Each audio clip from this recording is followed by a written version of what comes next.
du 18 juillet 2020, nous sommes ici sur le parvis des droits humains et pas des droits de l'homme. Merci à vous toutes et tous. On va vous demander à toutes et à tous, les organisations qui sont là, qui ont des banderoles, on va leur demander d'avoir chacune une banderole ici, derrière, et on va essayer de se positionner par là pour commencer cette manifestation qui sera aussi symbolique d'une exigence, symbolique d'une conscience aussi, qui va se relier au monde à partir d'ici de Bordeaux.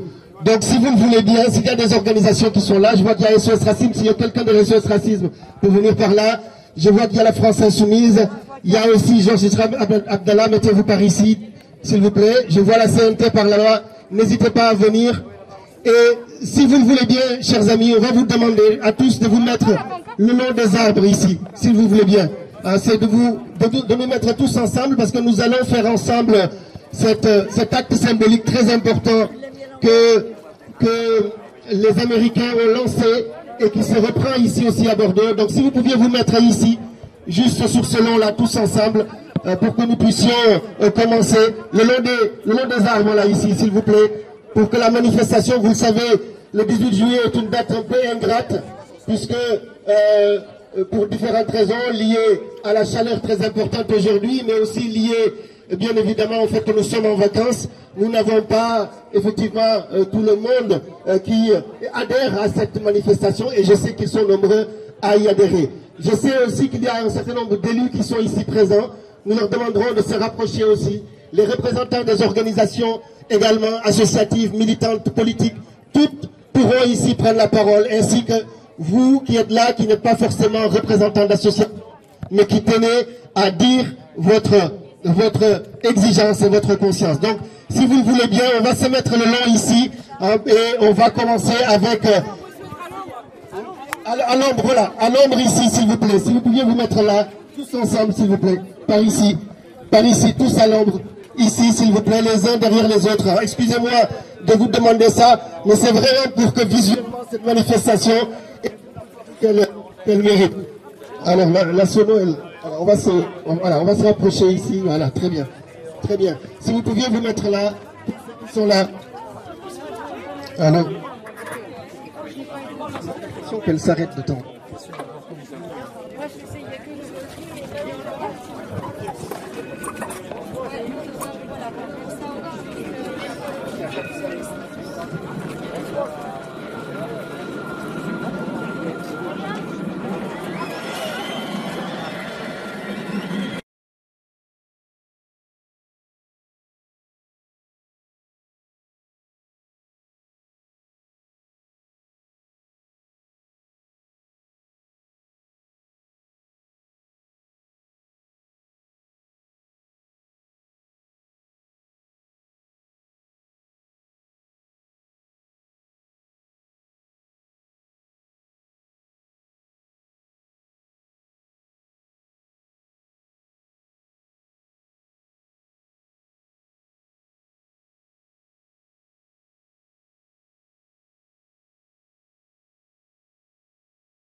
contre les discriminations donc, dans cette nouvelle majorité.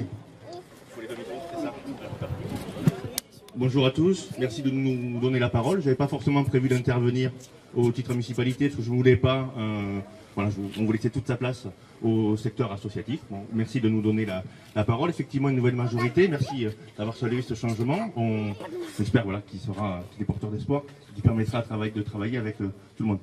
Je veux d'abord remercier les associations qui organisent ce Mandela Day, qui est une initiative des Nations Unies depuis 10 ans.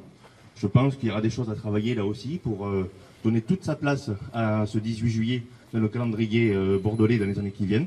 On y travaillera. Mandela, à titre personnel, j'ai toujours cette phrase en tête. Nous pensions que c'était impossible jusqu'à ce qu'on le fasse. Je pense que c'est une phrase qui doit guider tous nos combats. Ce 18 juillet a une résonance particulière cette année. Depuis 2 mois maintenant, un mouvement planétaire s'est levé contre les violences policières et le racisme suite à l'assassinat de George Floyd. Ce mouvement est planétaire. Date symbolique aussi, Madame Ecker le rappelait, demain, 4e anniversaire de la mort d'Adama Traoré. Sa famille, ses proches, le collectif attend toujours la justice là-dessus. Quelques mots aussi sur Mamoudou Bari, assassiné il y a 1 an. Voilà, le racisme tue, ça a été rappelé, 34 morts je crois l'an dernier. Voilà, le racisme tue, nous sommes là pour le combattre, pour combattre toutes les discriminations. La loi en prévoit 25, nous au niveau municipal, nous travaillerons pour lutter contre ces 25 discriminations en lien avec le secteur associatif. Nous en parlerons très rapidement, M. Diallo. On fera des choses très vite avec le secteur associatif, collectivement. Ce n'est pas la mairie, ce n'est pas la municipalité seule qui va porter ça, ce sera tous ensemble. Merci, Monsieur Esco.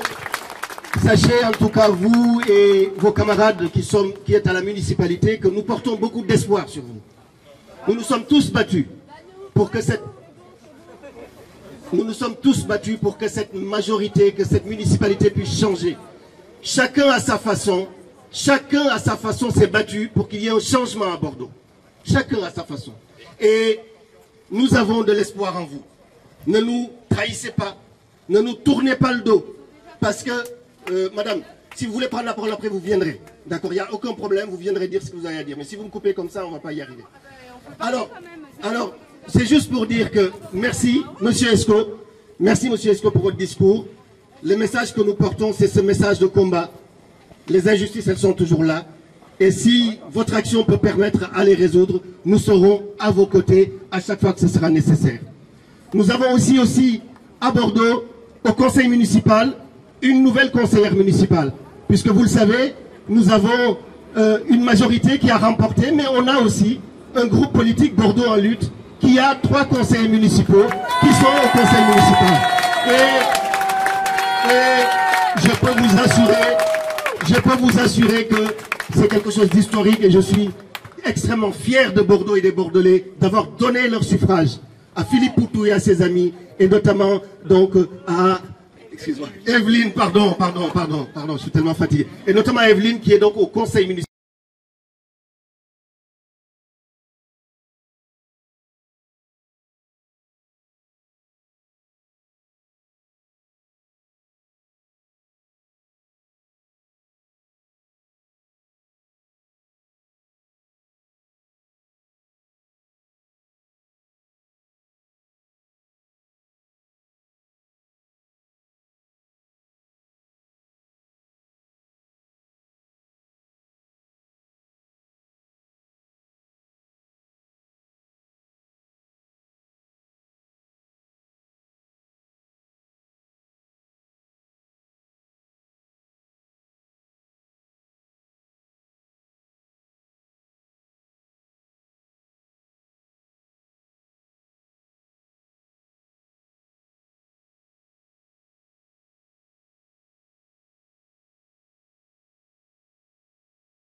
Bonjour et merci à tous. Merci d'avoir choisi la diversité. Parce que ici, nous sommes tous... il n'y a pas de couleur ici, s'il faut le dire. Il n'y a pas de blanc, il n'y a pas de noir, il n'y a pas de jaune. Je le dis souvent, la couleur en matière d'être humain, normalement, ne devrait pas exister. Quand on parle d'un être humain, on doit mettre la couleur à côté. La couleur, c'est pour des objets, c'est pour des choses, c'est pour certainement les tableaux. Mais quand on parle d'un être humain, on doit nous éloigner de tout ce qui est couleur. Donc, moi, je suis vraiment content d'être parmi vous. J'avoue vraiment, comme il vient de le dire, la Guinée, nous sommes le premier pays ici en France. Nous sommes environ les 80% des demandeurs d'asile et des réfugiés politiques sont des Guinéens. Mais vu que nous ne sommes pas là aujourd'hui pour parler de l'immigration, nous parlons de Mamoudou Bari, de Nelson Mandela, de Adama et de tous ceux qui ont été victimes de racisme, de discrimination. Il faudrait qu'ensemble, qu'on se donne les mains, ensemble, les mains dans les mains, pour pouvoir vaincre, éloigner de nous de toute cette barbarie. Parce que pour moi, le racisme ne devrait pas exister. Le racisme, c'est une maladie. Le racisme est plus que cette pandémie, la Covid-19. Donc, donnons-nous les mains, éloignons-nous de cette histoire de couleur, de cette histoire de discrimination, et ensemble, nous vaincrons. Merci. Merci Alpha Kaba. Nous arrivons vers la fin des prises de parole. S'il y a d'autres représentants d'associations que je n'ai pas vus et qui veulent prendre la parole, ils peuvent se rapprocher. Oui, je sais que SOS est là et SOS prendra la parole. Pas de problème pour ça. Sakina Arnaud, pardon. Sakina qui représente Georges Ibrahim Abdallah. C'est aussi un combat qui mérite aujourd'hui que partout où on est debout, ce combat soit entendu. Sakina, quelques mots sur le lien que tu fais entre Nelson Mandela, Ibrahim Abdallah, Adama Traoré, Mamoudou Bari, George Floyd. Oui, enfin, bonjour à tous, Sakina Arnaud pour la Ligue des droits de l'homme. Effectivement, tout a été dit, que ce soit sur tous les sacrifices, les mères et les pères qui ont perdu leurs enfants, tous, sans exception. Et je dis toujours aussi qu'il y a des gens qu'on oublie, ils ne sont pas là, c'est les Roms. Mais alors, je ne vous dis pas, lorsque nous les recevons, ce qu'ils endurent eux aussi. Et faire le lien entre Nelson Mandela, communiste, terroriste, avec notre camarade Georges Ibrahim Abdallah, terroriste, alors que cet instituteur est en prison chez nous, en France, depuis 36 ans. Et ce résistant, qui est Georges Ibrahim Abdallah, eh bien, ce grand résistant que vous avez été voir, Loïc Prudhomme, et il m'en parle souvent, eh bien ce résistant, il est aux côtés de toutes les bavures du capitalisme, les bavures du racisme. Et concernant Nelson Mandela, c'est ce combat aussi qu'il menait en disant « Notre liberté demeurera incomplète sans la liberté du peuple palestinien ». Georges Ibrahim Abdallah est le symbole, le résistant que la France n'a pas honte de jeter en prison. Cela fait maintenant 36 ans qu'il est maintenu en prison au nom de la raison d'État. Tout simplement parce que les États-Unis et Israël ont décidé que si ce bonhomme rentrait, si ce résistant rentrait au Liban, ce communiste rentrait au Liban, il aurait un aura politique. Mais manque de peau, il faut faire plaisir aux États-Unis, il faut faire plaisir à l'État colonial qu'est Israël. Et je ne peux pas m'empêcher aussi de dire que j'ai entendu qu'il y avait des élus ici. Et moi j'invite tous ces élus à suspendre ce jumelage honteux de Bordeaux avec la ville de Ashdod. C'est une honte. Et bien entendu, nous demandons au nouveau maire de Bordeaux d'avoir des gestes forts, d'avoir des gestes à l'image de ce que subit le peuple palestinien. Palestine vivra, la justice vaincra. Merci de m'avoir donné la parole. Merci Sakina. Oui, et rapidement, vous dire que un film est consacré à Georges Ibrahim Abdallah le 24 octobre. J'espère que vous irez tous le voir. C'est avec Pierre Carle. Le 24 octobre, il y aura des bus de Bordeaux pour aller rendre visite et demander la libération de Georges Ibrahim Abdallah. Liberté. Merci Sakina. Je dois vous faire un aveu. J'ai toujours été impressionné par cette femme. Vous avez vu ce petit bout de femme, excuse-moi de parler comme ça. Excuse-moi de parler comme ça, mais j'ai toujours été impressionné par son engagement. Ça fait presque 30 ans que je la connais, que je la croise avec son mari Philippe. Cette détermination, cette radicalité, cette ouverture autour de... Ce sont des choses incroyables. Ça donne de l'espoir. Ça donne de l'espoir. Et notamment pour la jeunesse. Parce que tout ce que nous faisons ici, c'est pour que les jeunes puissent s'inspirer de ce que nous avons fait et qu'ils puissent reprendre le flambeau. Il y a aussi ici à Bordeaux un autre lieu, un autre homme qui se bat à sa façon. Vous savez que la manifestation Adama à Paris est une manifestation à laquelle a appelé Alternativa. C'est-à-dire que les écologistes se sont dit les questions liées au racisme, les questions liées à l'identité sont aussi des questions qui sont liées à la survie de la planète. Et ici à Bordeaux, on a Darwin, qui est un espace qui se bat aussi contre des promoteurs immobiliers. Un espace qui est ouvert sur cette question, puisque l'écologie aujourd'hui ne peut s'en sortir que si elle est décoloniale. Et ça, c'est pas encore gagné. Et nous avons Philippe Barre qui est là, qui a appelé à cette manifestation. Philippe de Darwin, si tu veux bien venir nous dire quelques mots.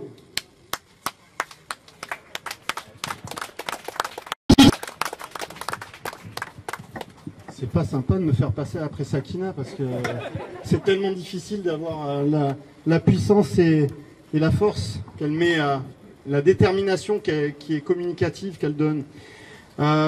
Juste deux mots pour dire que oui, on est aux côtés de ces combats-là avec Mémoire et Partage et d'autres, parce que en effet, la question de l'exploitation de l'homme par l'homme, la question coloniale qui s'est ensuivie après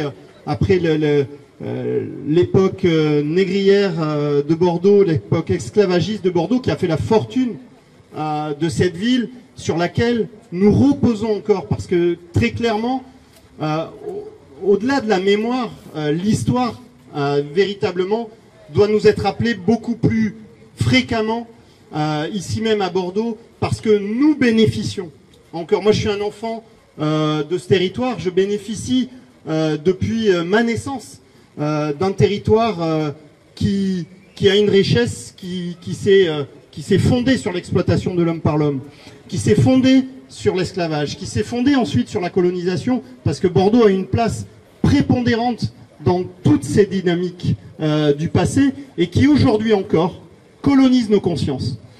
Le système en place en France, mais notamment chez nous à Bordeaux, est un système colonial, post-colonial. La France-Afrique, qui fait la part belle à ce système post-colonial, est encore à l'œuvre aujourd'hui. Même si on n'a pas eu pas le congrès, le sommet Afrique-France, on intervertit l'ordre et on pense nous faire avaler les couleuvres. Même s'il n'a pas eu lieu, le système continue de perdurer. Et nous, conscience à tous, on est intoxiqués par cette colonisation de nos esprits, par un système d'éducation, un système culturel qui nous entretient dans cette exploitation des hommes par certains autres. Et voilà pourquoi nous, à Darwin, on souhaite être aux côtés de ces combats-là, parmi d'autres. Loïc parlait tout à l'heure de la convergence des luttes. Elle est prioritaire, cette convergence des luttes, comme tu le disais, Carfa, parce que nous ne pourrons pas nous décoloniser sans nous unir, parce que ces combats-là sont légitimes, sont justes. Quand on voit que notre gouvernement, encore aujourd'hui, nomme des ministres de l'Intérieur qui sont les mains dans le pot de confiture de la négation des droits humains, des droits des femmes, ce n'est plus acceptable aujourd'hui.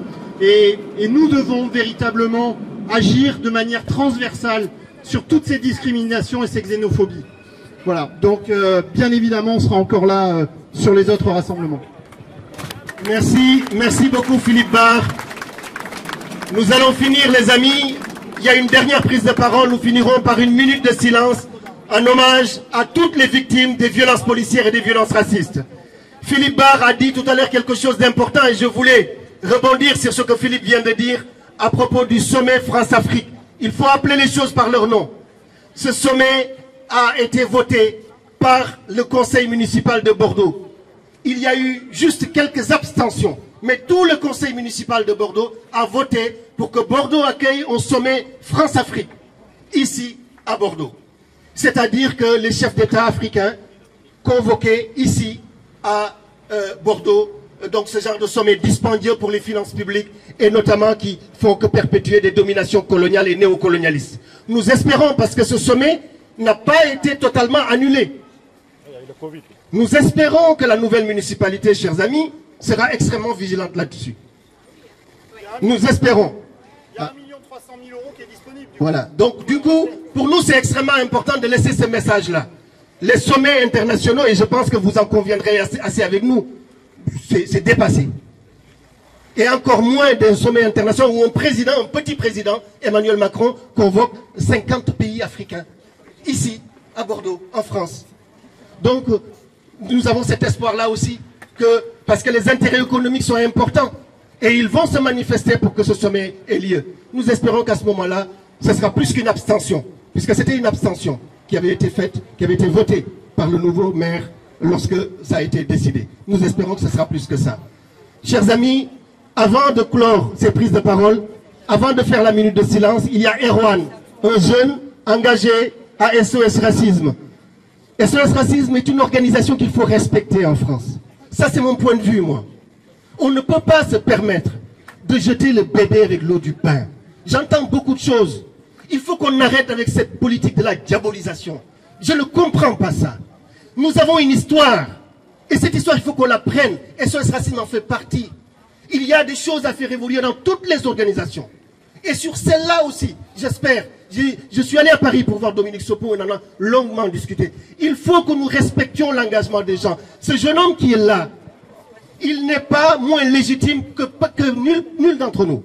Il se bat à sa façon. Il a intégré cette organisation. Et bien, il faut qu'on l'écoute, qu'on le respecte aussi. Et ça, c'est essentiel. Et malheureusement, ce n'est pas assez dit. Erwan, à toi.